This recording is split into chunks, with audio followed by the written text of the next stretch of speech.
Hello, Abby. My name's Ben. Do you mind if I examine your hands? No. Note that the patient is comfortable and in a good position for examining the hands. There are many signs to see on inspection.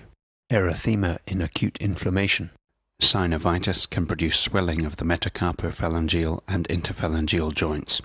Look for deformity, such as arachnodactyly in Marfan syndrome, or a rotational deformity after phalangeal fracture. Consider mallet, boutonniere, and swan neck deformities. Dupuytren's contracture can cause fixed flexion of the metacarpophalangeal and interphalangeal joints of the ring and little fingers. Look for the subluxation and deviation of the wrist and metacarpophalangeal joints seen in rheumatoid arthritis. Look also for extra-articular signs of disease, such as small muscle wasting, vasculitis of the fingers, palmar erythema, or nail changes in psoriasis. Check the proximal extensor surface of the forearms for rheumatoid nodules. Just going to feel along your fingers. Let me know if it's sore. Palpate along each finger for swelling or tenderness.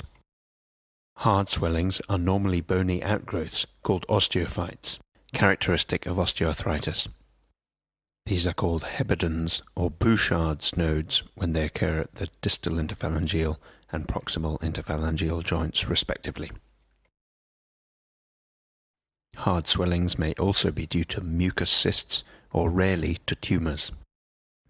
Soft swellings suggest synovitis.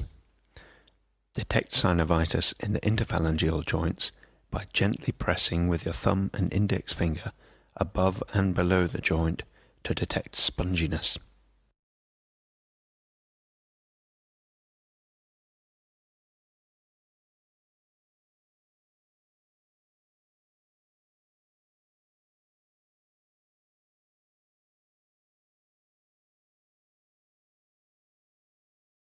Palpate around the wrists for swelling or tenderness.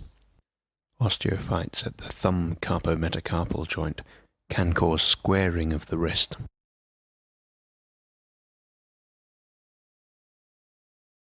Just going to gently squeeze your hand. Again, let me know if it's sore.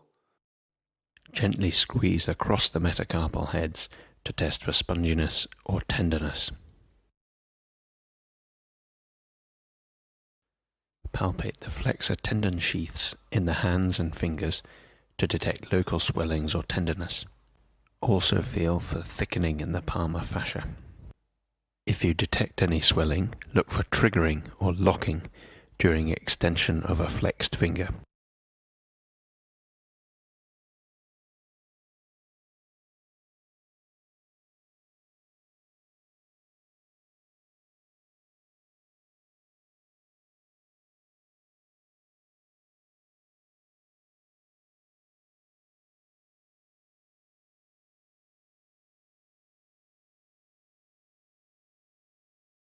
Next, we examine movement in the wrist and hands. Can you just make a fist for me and straighten your fingers out? To detect crepitus, place your index finger across the dorsum of the patient's fingers while they flex and extend them. And now I'd like you to bring your hand up like that, and then down, and from side to side. And the same on Active this wrist. movements of the wrist, but be aware that gravity is contributing to the flexion. And from side to side. And make a fist for me, please. With the fingers flexed, look for the valleys in between the knuckles. These can be lost in the swelling of synovitis. And now can you stretch your fingers out? Lack of full extension of one or more fingers may indicate tendon rupture.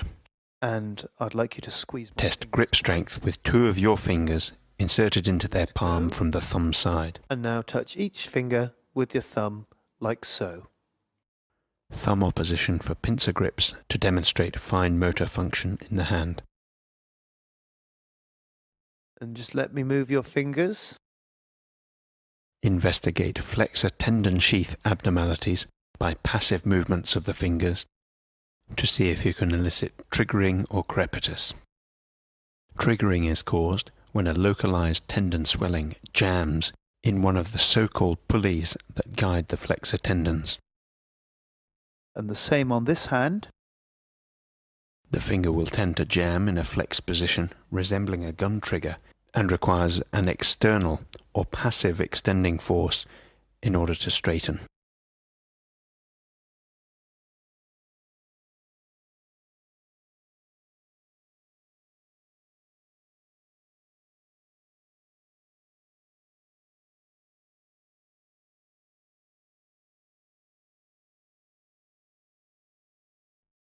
And now can I ask you to press your hands together like that and make a prayer sign? This is a good test for the range of passive wrist extension.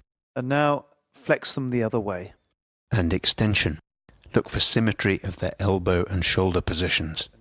The normal range is 90 degrees in each direction. Thank you very much.